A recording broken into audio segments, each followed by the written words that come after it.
And the teacher would say, correct, clap for her.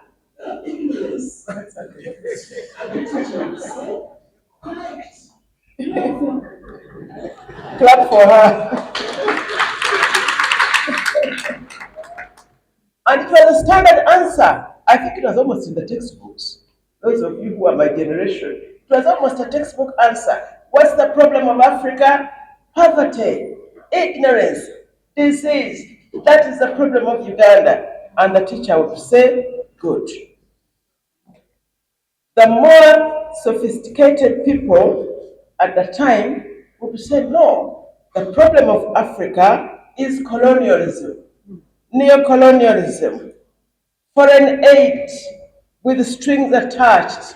Those were the sophisticated ones, university professors and political analysts, and they would give the more sophisticated and better sounding answers.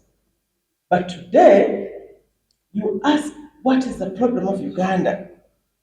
Whether you ask a primary school pupil, whether you ask a university professor, whether you ask a politician, a doctor, a witch doctor, a public servant, a street sweeper, an illiterate peasant, farmer, the answer will most likely be the same: corruption. It is now almost universal. It's a universal answer. It's almost consensual that corruption is the number one problem of Africa and the number one problem of Uganda. It's sad, isn't it? Corruption has taken on monumental proportions. So it is called a monster. It is called a cancer. It is the reason that most government services to the public leaves a lot to be desired. It's the reason that our healthcare system is in shambles. There are no drugs in hospitals because of corruption. Not because government doesn't have money to buy drugs. Government has money. But that money is given to government officials who, to go and buy drugs, they divert it for their own personal use. And if we don't have money of our own, we go and borrow from development partners, we get loans, we get grants, we have money to buy drugs. But the reason there are no drugs in hospitals is because government officials entrusted to buy the drugs diverted for their own personal use. The roads, the entire infrastructure of this country is in shambles, not because there's no money, because we get loans, we get grants, we have our taxes, we can have the roads, but the entire infrastructure is in shambles because public officials entrusted with the responsibility to buy the road, to build the roads, divert the money that is given to them.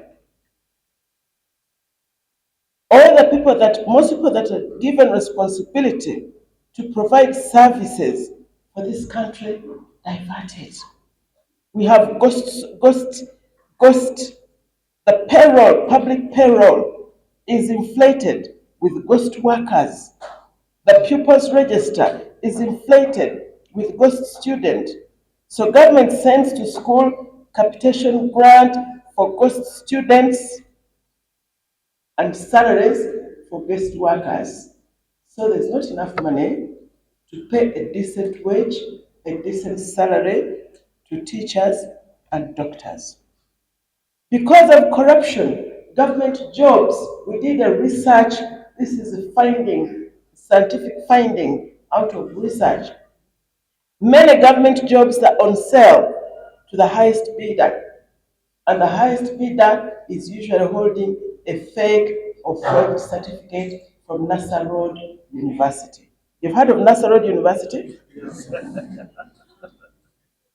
So, because we have so many Nassau Road University graduates, it impacts on the quality of service that the government is supposed to provide for this country. We have fake engineers overseeing construction of malls, of buildings. That's why buildings are collapsing.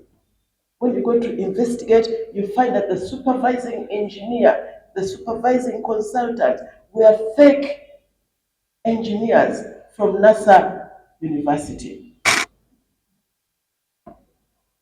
Buildings are catching fire because the supervising electric engineer, the plumber are holding fake qualifications from NASA University. We have poor quality roads because contractors use poor quality and insufficient material to build the roads because they have to save money for kickbacks. I am telling you a true life story. We investigated the quality of a road after a tip-off.